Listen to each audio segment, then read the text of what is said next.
Very good morning, everybody. We're glad to see a large audience here and with my fellow panelists. Uh, I have been given the task to talk about refining and chemicals with India in the context in mind. Thank you.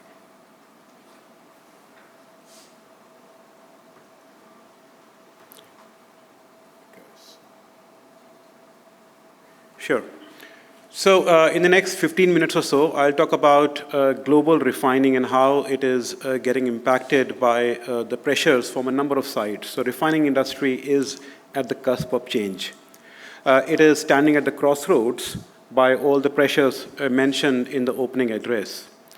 Now, the first one I would like to talk about is the global oil demand. Now, if you look at the right-hand side chart, which talks about the year-on-year change in global oil demand by the line on the right-hand side chart. So in the next few years, we are still okay. The global oil demand grows on an average 1 to 1.5 million barrels per day every year, which is still supporting the refining margins, supporting the crude oil prices in a broad way. But as we reach, and if you look at the line, for the line after 2031, the line is below the zero line, which means that global oil demand peaks in 2031 in our number at around 109 million barrels per day. So today we have close to around 104 million barrels per day. So another 5 million barrels per day of demand growth left in the market at a global level. After 2030s, right, the global oil demand declines very fast, reaching around 90 million barrels per day by 2050 in our base case. And if you look at our global warming 1.5 degrees C scenario, the global oil demand reaches only about 30 million barrels per day by 2050, a stark difference versus our base case.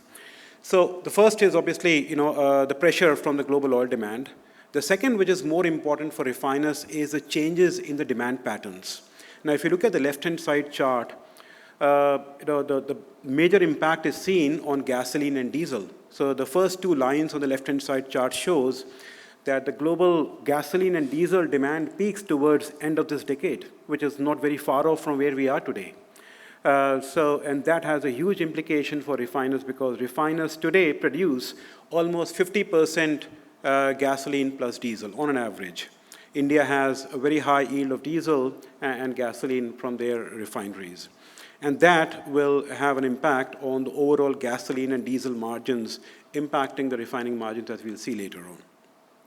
Second, which is important factor is, at the same time, when the transport fuels demand is declining, the petrochemical feedstock demand is growing very rapidly. So if you look at the light blue line in the middle and the naphtha line, which is the fifth line from the top, shows that ethane, LPG, naphtha demand grows very rapidly, driven by the petrochemicals demand, the downstream chemicals demand, which is driving the feedstock demand for LPG, naphtha, and ethane in various markets.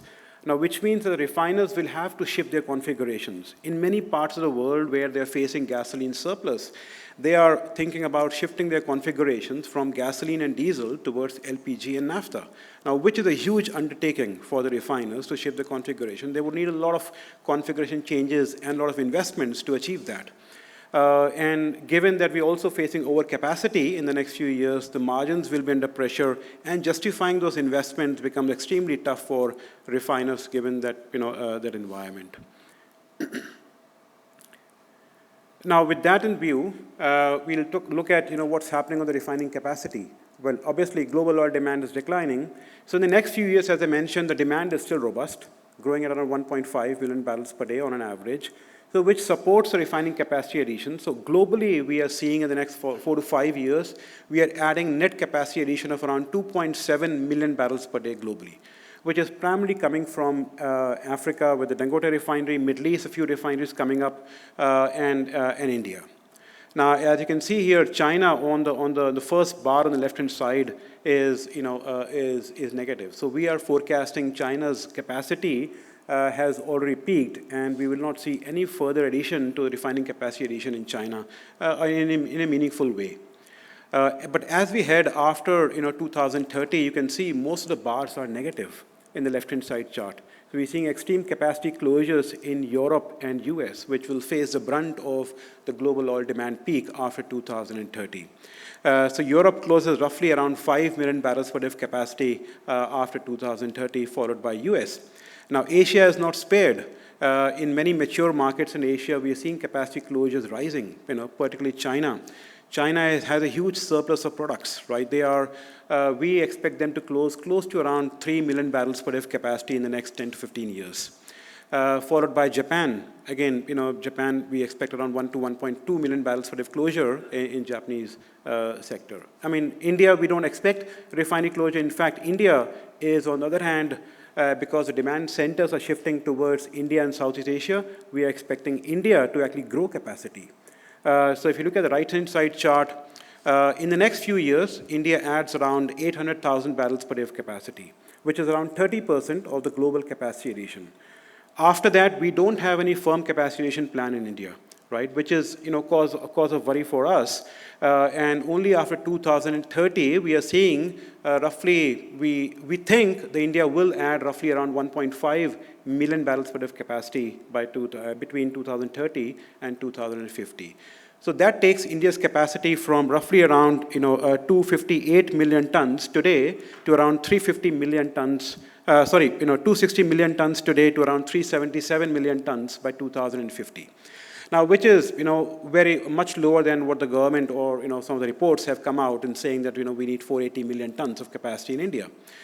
We believe, at 377 or 350 to 370 million tons of capacity by 2050, India should be okay in terms of India's balances in balancing gasoline particularly. Now, I think, because of the global oil demand declining, global overcapacity, refinery getting closed, we see extreme pressure on refining margins. So last few years have been very good for refiners, right? Many refiners have been minting money, and they were very cash rich. But as you can see on the chart here, in 2022, they were very close to the golden age of refining in 2004 to 2008. But the margins have come down dramatically in 2023, 2024. And we expect margins pressure to continue, as we saw earlier on between the demand and capacity additions chart. And the next few years still look okay in terms of refining margins, but after 2030, we see a terminal decline in refining margins. Now, that is definitely a cause of worry for refiners. And these are all industry margins, right? I mean, obviously, not every refiner will get the same margin. Some will perform better, some will perform much lower than these benchmark margin, as shown by this chart here. So now, at Wood Mackenzie, we evaluate refinery by refinery margin for all the global refineries. And the chart here shows Asia-Pacific refineries in 2022 and 2023. Now, each bar here represents a refinery. Now, as you can see here, in 2022, which was again a very strong year for refining margins, some refiners were making more than $20 per barrel. In fact, a refiner in India was making $25 per barrel. Obviously, no guesses on that. But overall, even in 2022, we are seeing some of the Indian refineries, as highlighted in the dark blue color, were still in the third to fourth quartile refiners. And as you look at 2023, the margins narrow, as the industry margins narrowed, and many refiners shift towards the fourth quartile, even in India. And this is for two temporary factors. Number one, margins have been good because of Russia-Ukraine situation. And second is India has been processing a lot of discounted Russian crude, which could potentially be a temporary factor, right? The discounts of Russian crudes are narrowing quite significantly, and that the advantage which Indian refiners are getting in these 2 years will not remain forever. So, and plus the industry margins are declining. So I think, the thought here is, what should the refiners do in terms of adding and improving their margin performance? Now, I think improving the margins is one thing, and showing yourself or improving on competitiveness is another thing.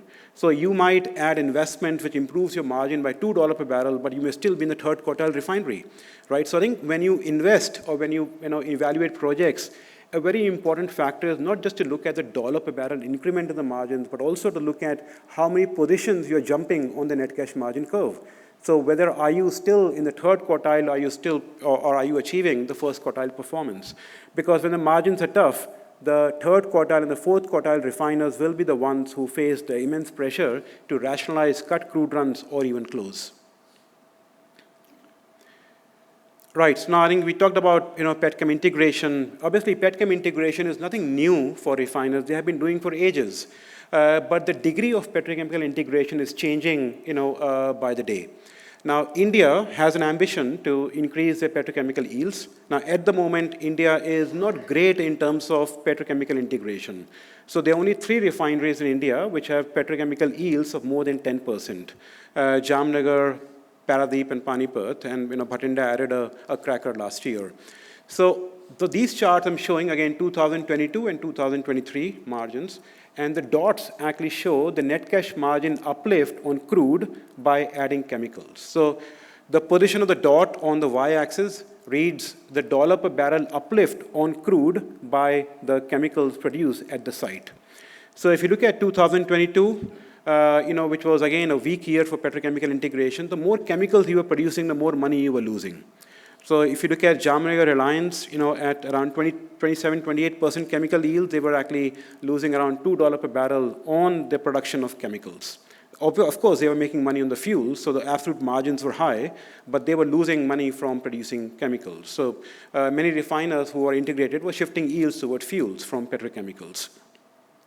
In 2023, the margins for chemicals were improved quite significantly, but not so much as compared to 2021. So refiners still added value from petrochemicals, but most of the refiners were losing money on production of chemicals in 2023.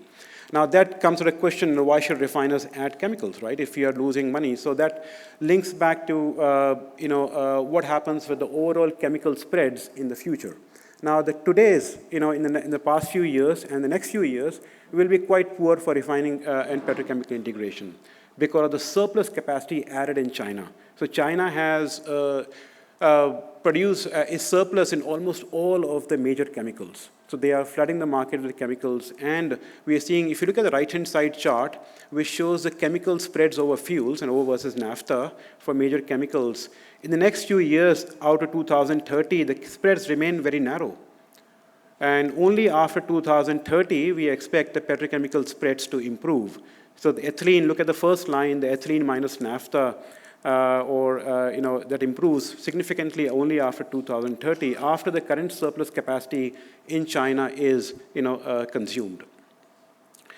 So that means that this downturn may be the time to start planning for investments in petrochemicals, because if you are ready for the upturn by 2030, you can actually take the benefit of those upswings in the petrochemical spread. So value from petrochemical integration will come, right? And it's all about the degree of petrochemical integration. So if you look at some of the Chinese refiners, they are now producing more than 40% chemicals. And their chemical value add could potentially be around $8 to $10 per barrel when the upswing in the margin comes after 2030. So, so my message here is that, 10 to 15% chemicals will, maybe give you around $2 to $3 per barrel of uplift on the margins. But to really, be a game changer, you have to have at least more than 30% chemicals to, gain the extreme uplift from petrochemicals margins. Now, another area which refiners are looking at very energetically is around production of renewable fuels. We obviously, India is focusing on ethanol, and the SAF mandates expected to come on stream in 2030. But globally, we are seeing sustainable aviation fuel in HVO, which is hydrotreated vegetable oil, demand rising because of the mandates in Europe and the US. Now, the demand for that is really driven by mandates. So if you look at global demand for SAF and HVO as a percentage of jet fuel and diesel is rising in US and Europe quite dramatically.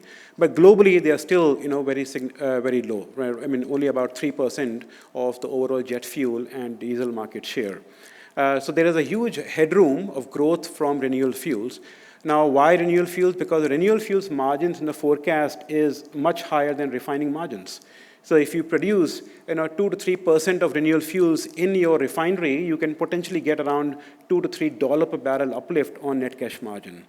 But obviously, the key challenge there is around the feedstock, both from supply and quality perspective. So, the non-conventional SAF and HVO are produced from non-conventional feedstock, which are used cooking oil, animal fats, and biomass. Now, the limitation is on aggregation of the supply from many markets. So, the supply chain for used cooking oil, animal fats are extremely fragmented. It's quite difficult to scale up, and many projects are finding it difficult to secure the feedstock for these production of non-conventional, renewable fuels. As you can see, the waste feed on the left-hand side chart, becomes limited after 2030. Now, that's the supply element. If you get hands on the supply, if you can secure the supply, that's very, extremely beneficial for the refining margins. Other hand, it's about the quality. So what is the quality of the feedstock? So if you look at the right-hand side chart, when we look at renewable fuel quality, you have to look at the quality in terms of the emissions. So, if you produce SAF from, for example, look at the third, if you produce SAF from palm oil, it is the overall emissions from SAF production for palm oil is very close to jet fuel. So you won't get the benefit of emissions by producing SAF from palm oil. But if you look at SAF production from UCO, which is used cooking oil, which is a fifth legend from the left and right hand side, you can see the emissions is less than 20 kg of gram of CO2 per megajoules. There you get the biggest bang for production of UCO from SAF from used cooking oil. So the quality is extremely important when you look at production of renewable fuels. I know the time is up, but again, just my last slide, where I'll talk about refiners have been thinking about margin. They have to add another dimension in their mind, which is emissions. Now, if you look at, this is the same chart for net cash margin plotted on the x-axis, but now I've also brought in the emissions at refineries in kgs of CO2 per barrel of crude. Now, the dots are all the refineries in Asia Pacific, and the blue dots are Indian refineries. Now, typically, you would like to be in the target quadrant, which is high margin, low emissions. This is where you want to be. But if you look at some of the Indian refineries and most of the Asian refineries are in the invest quadrant, which is low margin and low emissions. Now, they would like to increase their margins. Now, the first thing is to be able to justify decarbonization, you need to have a strong margin. If a refinery is earning $1 per barrel, you can't think about adding CCS or green hydrogen, right? You have to earn the right to decarbonize. And that's why you have to start shifting your refineries from bottom left to bottom right-hand side, which is the target quadrant. Now, by doing so, you have to also ensure that you don't shift towards top right-hand side quadrant, which is high emissions. Because when you add chemicals, when you add upgrading units, you also add emissions. So you also have to ensure that you don't end up from one problem to another problem. So that's why emission benchmarking is extremely important going forward.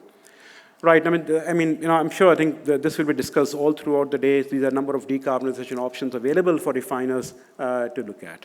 Now, with this, I'll take a pause for any quick questions or hand it over to the next speaker. Thank you so much.